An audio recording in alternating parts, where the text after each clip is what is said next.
2.1 submit করতে হবে, অর্থাৎ 2.1 ক্রিয়েট করতে গেলে আপনাকে কিন্তু অনেকগুলো ইনফরমেশন দিতে হবে, সেগুলো আমরা দেখবো। Because I don't know the address of that online. So this is the প্রথমে দেখেন যে আমাকে গুগল দিয়ে দিয়েছে, আমরা ক্লিক করলাম, এখানে একটা স্ক্রিন পাওয়া যাবে। সো এইখানে যে লগ ইন ক্লিক করি হবে না, কারণ I don't have any ID or password. তাও ক্লিক করে দেখি, দেখেন আমাকে এরকম একটা আইডি পাসওয়ার্ড চাচ্ছে। সো যদিও এখানে আমার ফোন নাম্বার আগে থেকে আপনার দেওয়া আছে একটা প্রতিষ্ঠানের, বাট ধরে নেন যে আপনার সেটা নাই। সো আপনি কি করবেন, ব্যাক করেন, এই সাইন আপে যান।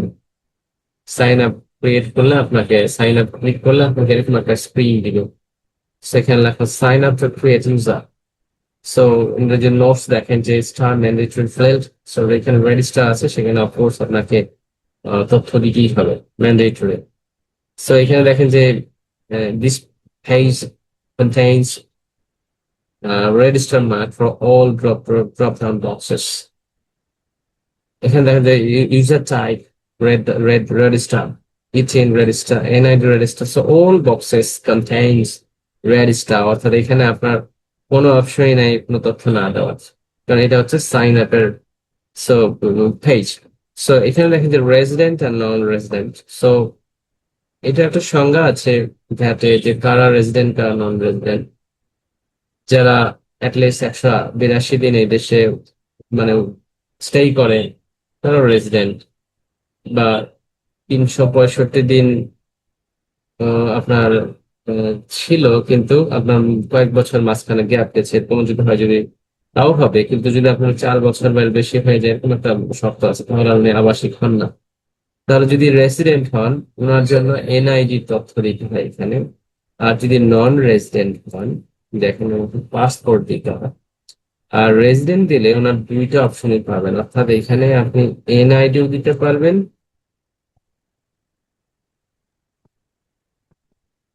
নন রেসিডেন্টের শুধু পাসপোর্ট। আচ্ছা, এখন রেসিডেন্টের আর আর আর এই অপশনটা নাই, বুঝছেন? আগে ছিল, এটা গত মাসে ক্যান্সেল করে দিছে। ঠিক আছে, এই আপনার ফেব্রুয়ারি, হ্যাঁ ফেব্রুয়ারি থেকে এটা ক্যান্সেল করে দিয়েছে, কারণ ফেব্রুয়ারি থেকে বেশ কিছু পরিবর্তন নিয়ে আসছে। ইভেন যারা আগে থেকে আপনারা জানেন, যারা নিবন্ধিত, তাদের ক্ষেত্রেও নতুন করে টিন নাম্বার এবং অর্থাৎ রিটার্ন পূরণ করতে গেলেই আবার এনআইডি নাম্বার এবং টিন নাম্বার দিতে হয়েছে, এই দুটো বক্স। এই গত মাসের, অর্থাৎ এই এপ্রিল মাসে যারা রিটার্ন দিয়েছে, তারা এই দুইটা বক্সের তথ্য না দিয়ে রিটার্ন দিতে পারে নাই। ইভেন যারা এখনো এপ্রিলের মিস করেছে রিটার্ন, তারাও দিতে গেলে এই দুইটা তথ্য আবার দিতে হবে। তো ওই সময় এই পরিবর্তনটা আনছে। এখন এনআইডি আপনার বাধ্যতামূলক, অর্থাৎ আপনার পাসপোর্ট দিয়ে করা যাচ্ছে না। সো এখানে নেইম ডেজিগনেশন, আর ডেজিগনেশনে আপনি অনেকগুলো অপশন পাবেন: chairman, owner, partner, managing director, chief executive officer, chief financial officer, and manager, officer, employee, অনেকগুলো অপশন পাবেন। এই দুটা বক্স নিয়ে বলি, যে mobile phone number, email number, it must be activated phone number or email, because আপনার যে আইডিটা যাবে সেটা ফোন নাম্বারে যাবে এবং ইমেইলে যাবে। সো এটা যদি অ্যাক্টিভেটেড না থাকে, ঠিক করা না থাকে, তাহলে কিন্তু আপনি এই তথ্য পাবেন না, এবং কোনোভাবে আপনি পাসওয়ার্ডও পাবেন না, আপনি আর এটা লগ ইন করতে পারবেন না। সো মেক শিওর যে এই দুটো যেন, আপনার মোবাইল নাম্বারটা অবশ্যই অ্যাক্টিভ হয় এবং আপনার নামেই থাকে, এবং ইমেইলটা অবশ্যই অ্যাক্টিভ থাকে। ধরে নিলাম যে আমরা এগুলো একটা সাবমিট করেছি, ধরেন যে এখানে কোনো একটা নাম্বার, 3 নাম্বার দিয়েছি, এনআইডি নাম্বার দিয়েছি। হ্যাঁ, আর দেখেন এখানে নেম কিন্তু দেওয়া যায় না, because this box is dead. We cannot type any name, any word, any key, because whenever you insert your NID number and এখানে তখন এনআইডি দিয়ে আপনাকে এই পাশে দেখেন একটা চেক বাটনের একটা অপশন আছে, ডান পাশে সাবমিটের বাম পাশে চেক বাটন। সো যখনই আপনি এখানে দিবেন তখন এই পেয়ে যাবেন। ধরেন যেমন আপনার 3 নাম্বারটা করে দিন, ধরে নিলাম যে,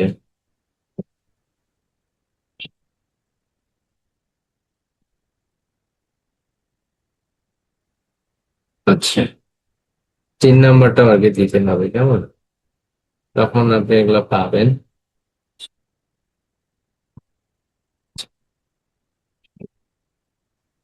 চিন নাম্বারটা দিতে হবে।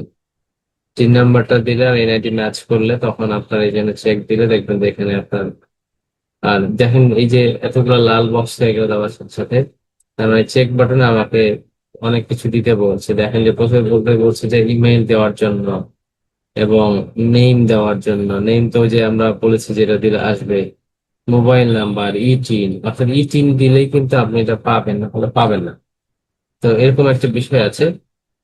ধরে নিলাম যে সবগুলো দিয়ে আমরা চেক বাটনে কোনো এখানে আমাকে সাইন দেখায় না, অর্থাৎ সবগুলো ওকে আছে, তখন আপনি সাবমিট করবেন। সাবমিট করলে আপনাকে একটা পাসওয়ার্ড দিল, সেই পাসওয়ার্ড দিয়ে আপনাকে কি করতে হবে, আপনাকে এই লগ ইনে যেতে হবে। এবং লগ ইনে যে মনে করেন আহ তাহলে আমরা যদি এখানে দেখি, আমরা একটা নাম্বার দিলাম, দিয়ে ক্যাপচা দিলাম, দিয়ে লগ ইন করলাম, তাহলে আমরা এরকম একটা স্ক্রিন।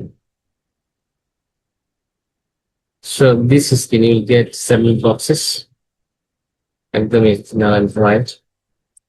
এখানে ধরেন ক্লিক করবেন, ফর্মসে যাবেন, ফর্মস। এই যে ডান পাশে দেখেন যে রিফ্রেশ ফর্ম রয়েছে, বাম পাশে অ্যাড ফর্ম, এখানে ক্লিক করবেন। Select a form or type, so 2.1 form এখানে পাবেন, এখানে ক্লিক করেন, ওকে দেন, then you will get a screen. This is 2.1 form, so you have to fill up this form and submit.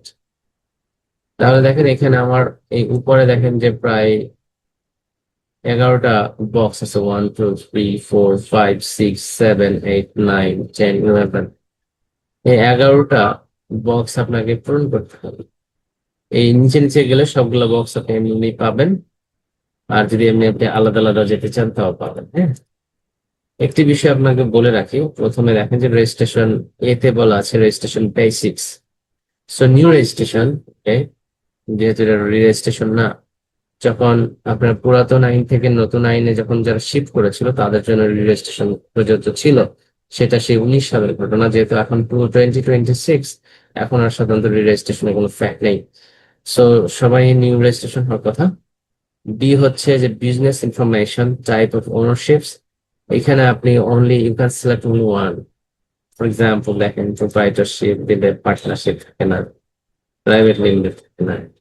But একজন ব্যক্তির জন্য দুইটা সিলেক্ট হয় যদি গভর্নমেন্ট হয়, এবং সেটা যদি আপনার এই যে দেখেন দুইটা কিন্তু সিলেক্ট হচ্ছে, প্রাইভেটও হইতে পারবে, পার্টনারশিপও, পার্টনারশিপ না, গভর্নমেন্টের পার্টনারশিপ হয় না, ধরেন পাবলিক লিমিটেড হতে পারবে, রাইট? বা এটা না দিয়ে প্রোপ্রাইটরশিপও হইতে পারবে না, আপনার ধরেন যেহেতু গভর্নমেন্টের প্রোপ্রাইটার না। ডিপ্লোম্যাটিক মিশনও হইতে পারবে না। অর্থাৎ এইটার সাথে দেখেন আমরা এডুকেশন হইতে পারবে মনে হয়। এই পাবলিক লিমিটেড পারবে আর প্রাইভেট অন্যগুলো পারতেছে না। ওকে, এডুকেশন ইনস্টিটিউট, হ্যাঁ, এই যে এডুকেশনাল এডুকেশনাল ইনস্টিটিউট এটাও ইনস্টিটিউট পারবে এটা। হচ্ছে না। এডুকেশনাল ইনস্টিটিউট,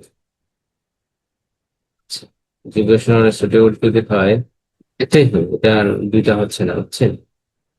কারণ এটা তো আসলে টাইপ অফ ওনারশিপ। তো এডুকেশনাল ইনস্টিটিউট দিলে একটাই হবে। এখানে গভর্নমেন্ট বোঝাচ্ছে আপনার, কারণ এডুকেশনাল ইনস্টিটিউট গুলো তো স্বায়ত্তশাসিত থাকে সাধারণত। ধরেন এটার সাথে যদি প্রাইভেট এবং পাবলিক লিমিটেড হয়, কেন হবে আর সেটা বলি যে এই দুইটা কেন নিচ্ছে। এখন তার আগে একটা বিষয় আমি আপনাকে বলি, সরকারি প্রতিষ্ঠানের কি নিবন্ধন নেওয়ার বাধ্যবাধকতা আছে কিনা আপনাদের কি মনে হয়? আর একটু সুবিধা সহজ করে দিই। ধরেন 5টা গভর্নমেন্ট প্রতিষ্ঠান, ফর এক্সাম্পল ওয়াসা, Bangladesh Railway, LGRD, NBR, sir বোধ হয় বিটিআরসি, নিতে হবে। বিটিসিএল, এদের মধ্যে কে রেজিস্ট্রেশন নেওয়া বাধ্যতামূলক, কে রেজিস্ট্রেশন নেওয়া বাধ্যতামূলক না? আমি 6টা প্রতিষ্ঠান বলেছি। এলজিআরডি ছাড়া আমরা সবাই দিতে হবে। ওকে, কি কারণ? বাকিটা সবাই তো সেবা দিচ্ছে, সেবার বিনিময়ে তারা চাল নেয়, সেই কারণে আমার মনে হয়। এবার মনে পড়েছে, এই দেখেন আমি কিন্তু 4টা কারণ বলেছিলাম, এই 4টার মধ্যে একটা বাদ পড়ছিল, এই দেখছেন সেটাই ঝামেলা লাগছে।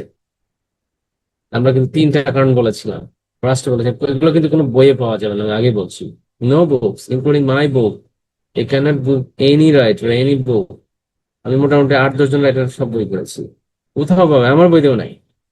এই যে যে কথাগুলো বললাম, রেজিস্ট্রেশনের 4টা, 3টা বলেছিলাম, আরেকটা মিস হয়েছিল, সেটার কারণেই ঝামেলা হচ্ছে।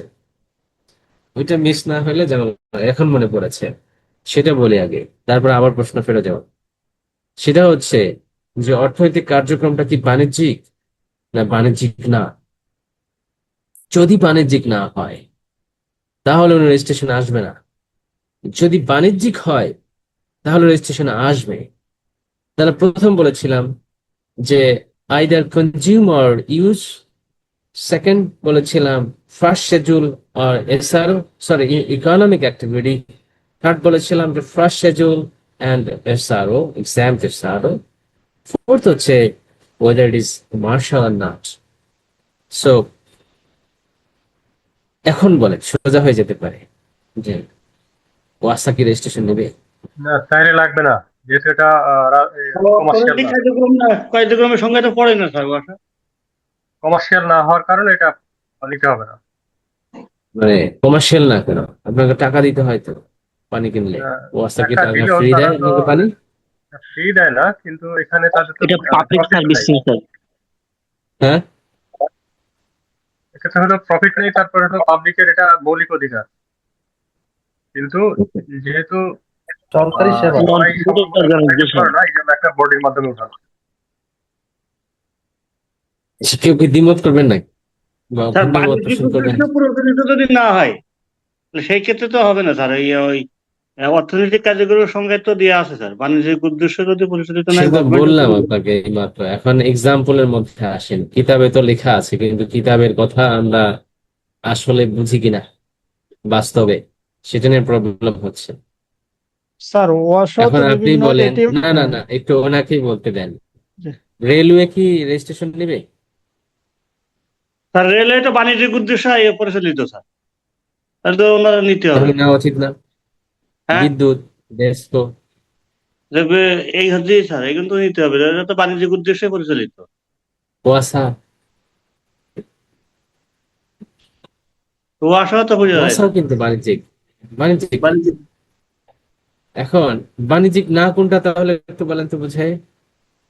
আপনি ভালো অ্যান্সার করেছেন কিন্তু। তো বাণিজ্যিক দিকে না অনেক প্রকল্প আছে না স্যার, যে দেখা যাচ্ছে 5 বছর পর সেটা আর চললো না। বিটিসিএল আর বিটিআরসি তাহলে কি হবে? স্যার বিটিএলসি, বিটিআরসি হলো ওই যে যারা আপনার নিয়ন্ত্রণ নিয়ন্ত্রণ সংস্থা বাংলাদেশ, সংস্থা। আর বাংলাদেশ বিটিসিএল টেলিকমিউনিকেশন। হলো টেলিকমিউনিকেশন সংস্থাগুলো। স্যার ওইটা তো বাণিজ্যিক উদ্দেশ্যেই স্যার পরিচালিত। দুইটাই,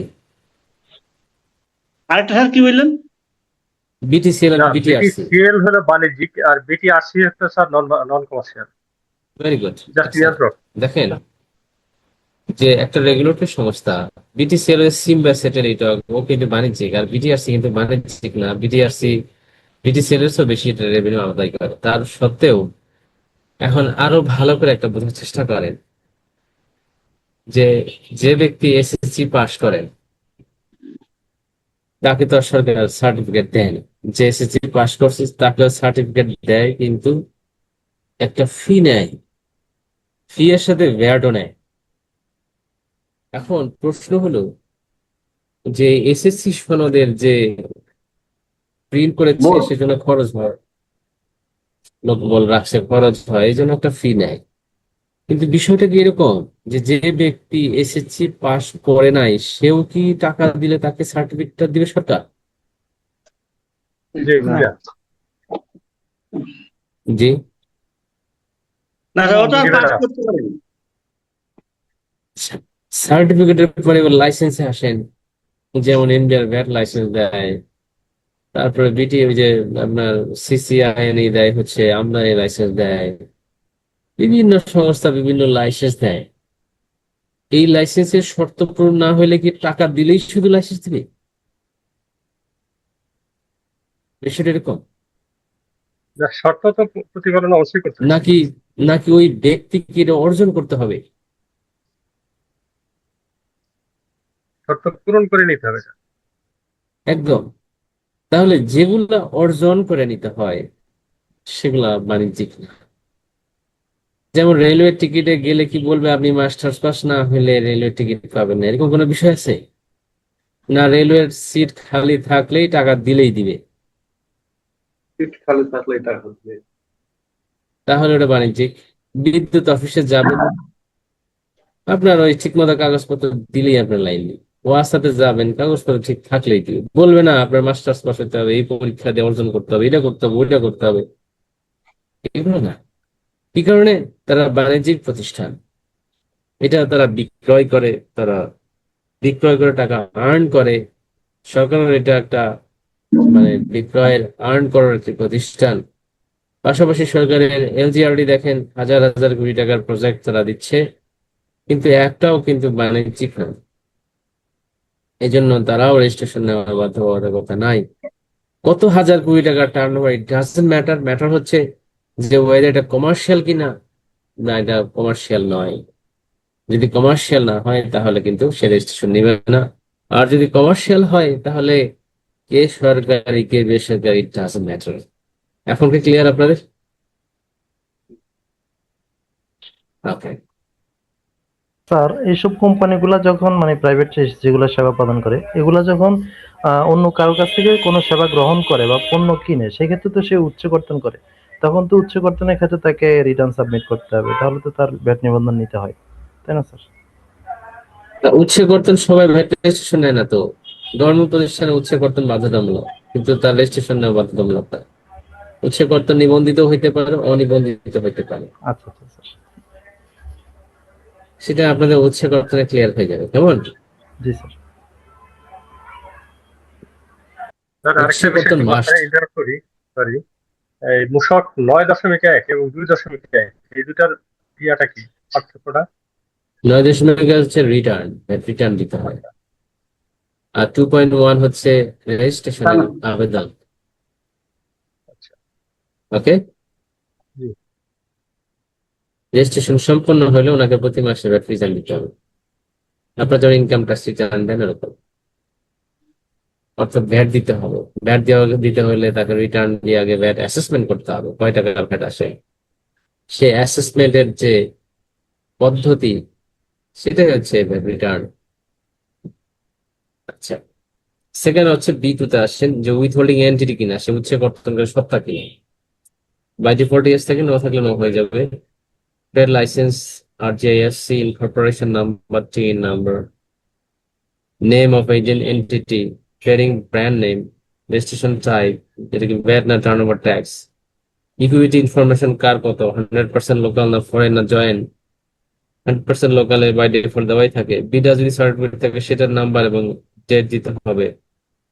এছাড়াও ইনফরমেশনে ফ্যাক্টরি অ্যাড্রেস, তারপর হচ্ছে ডিস্ট্রিক্ট, এগুলো সব address, phone number, email, fax.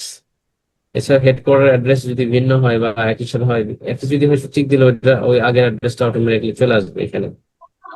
আর হেডকোয়ার্টার অ্যাড্রেস যদি শুধু বাংলাদেশ হয় তাহলে বাংলাদেশে হবে, আর যদি ফরেন থাকে তাহলে কিন্তু এটা লিখতে হবে যে হেডকোয়ার্টার আউটসাইড অফ বাংলাদেশ, তখন কিন্তু এখানে লিখতে হয় অ্যাড্রেস। যেমন ধরেন Hong Kong HSBC bank, Hong Kong Shanghai banking corporation, আপনারা জানেন যে এর হেড অফিস হচ্ছে লন্ডনে। সো তার এটা লিখতে হবে এখানে যে আউটসাইড, বাইরে। এরকম যদি কিছু থাকে, বা আরো কিছু বিদেশি ব্যাংক আছে সেগুলো, বা হাইডেলবার্গ সিমেন্ট, যদিও বাংলাদেশে তাদের কোম্পানি আছে, but this is multi national industry, তাদের হেডকোয়ার্টার অন্য জায়গায় আছে, তা থাকতে পারে। যেমন জার্মান বেসড কোম্পানি, তাদের মেইন ইয়েগুলো অন্য জায়গায়। সো এরকম হতে পারে, তখন কিন্তু এখানে লিখতে হয়। এছাড়া ইতে দেখেন যে লিস্ট অফ ব্রাঞ্চ ইউনিট, এখানে আপনার যদি একাধিক ব্রাঞ্চ থাকে, দেখেন এখানে ক্লিক করে দেখায়, তখন কিন্তু আপনাকে যে অ্যাড করে করে একাধিক ব্রাঞ্চ গুলো দিতে হবে। তখন কিন্তু সেন্ট্রাল আওতায় পড়ে যাবে আপনার, কেমন? তবে ওই যে শর্ত পূরণ না হলে কিন্তু আবার রেট অফ সেল কেটে দিবে, সেটা একটা ফ্যাক্ট। আবার মেইন ফর্মে যেতে চান, নিচে এখানে ক্লিক হিয়ার হিয়ার, এখানে ক্লিক করলে আবার মেইন ফর্মে চলে যাবেন। সেকেন্ড হচ্ছে major area of economic activity, এখানে কিন্তু অর্থনৈতিক কার্যক্রমটা আসলো। ইন দিস ফিল্ড আপনি কিন্তু একাধিক সিলেক্ট করতে পারবেন, এখানে আর আপনার ওই একটা সিলেক্ট করার বাধ্যবাধকতা নাই। যেমন দেখেন ম্যানুফ্যাকচারিং দিতে পারছেন, সার্ভিস দিতে পারছেন, রিটেইল দিতে পারছেন, ইম্পোর্ট এক্সপোর্ট, অর্থাৎ যেটা যেটা আছে আপনি সেটা সেটাই ক্লিক করতে পারবেন, no problem. But make sure যে আপনি ইম্পোর্ট যদি সিলেক্ট করেন, ইম্পোর্ট রেজিস্ট্রেশন সার্টিফিকেটের নাম্বার দিতে হবে এখানে। এবং আপনার এই যে অ্যাটাচমেন্টে যখন যাব আমরা, অ্যাটাচমেন্টেও কিন্তু এই সার্টিফিকেট অ্যাটাচ করতে হবে। আচ্ছা, এরিয়াস অফ সার্ভিস। আচ্ছা, এখানে একটা বিষয় খেয়াল রাখবেন, যদি আপনি ম্যানুফ্যাকচারিং ক্লিক করেন তাহলে কিন্তু ম্যানুফ্যাকচারিং এর ওই ওই মেশিনের যে ব্লু প্রিন্টের তালিকা এবং মেশিনের মোট তালিকা, সেগুলো একটা তালিকা আপনাকে অ্যাটাচ করতে হবে।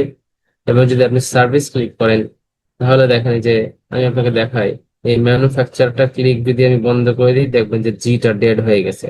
এই দেখেন, জিটা ডেড হয়ে গেছে, কিছু নাই জিতে। দেখেন আবার যদি আমি ক্লিক করে, কিন্তু লাইভ হয়ে যাবে। দেখেন, এই দেখেন লাইভ হয়ে গেছে।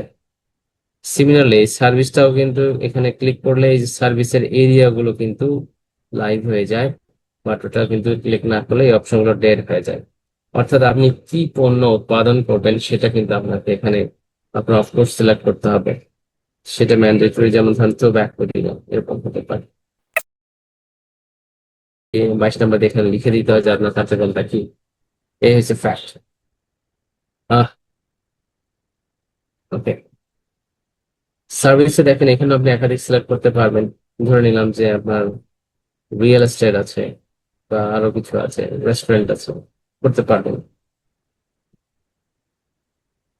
যদি রিয়েল এস্টেট আর একসাথে করা যায় না, সেটা একটা ফ্যাক্ট। ঠিক আছে, আপনার সমজাতীয় প্রজাতি হইতে হবে, সেটাও মাথায় রাখতে হবে। ইভেন যে আমরা যেটা বলেছিলাম যে ক্লাসিফিকেশন কোড, অর্থাৎ যদি আপনার এই যে ম্যানুফ্যাকচারিং আপনি সিলেক্ট করেন, দেন এখানে আপনাকে সিলেক্ট করতে হবে। ব্যাংক অ্যাকাউন্ট এখানে সিলেক্ট করে আপনাকে যতগুলো ব্যাংক সব অ্যাড করে করে দিতে হবে। এছাড়াও আপনার ওনারশিপ ডিরেকশন, অর্থাৎ কার কত পার্সেন্ট মালিকানা আছে, সেটাও আপনার এখানে ক্লিক করে দিয়ে দিতে হবে। এছাড়াও আপনার লাস্ট যেটা বিজনেস অপারেশনস, এখানে আপনি টার্ন ওভারটা দিতে হবে। থার্ড হচ্ছে আপনার এমপ্লয়ি সংখ্যাটা দিতে হবে। এবং আপনি কোনো জিরো রেট সার্ভিস আছে, আপনার কোনো এক্সপোর্ট আছে কিনা, অথবা আপনার কোনো এক্সেমপ্টেড সার্ভিস আছে কিনা, সেগুলো এখানে উল্লেখ করতে হবে। M6 মেজর ক্যাপিটাল মেশিনারি, সেটা তো আমরা এখানে করতে পারি। যেমন আমরা আপনি যদি ওই ম্যানুফ্যাকচারিং ক্লিক করেন তাহলে কিন্তু যে ক্যাপিটাল মেশিনারি তালিকাও দিতে হবে। একটু আগে আমরা যেটা বলেছিলাম যে আপনার যে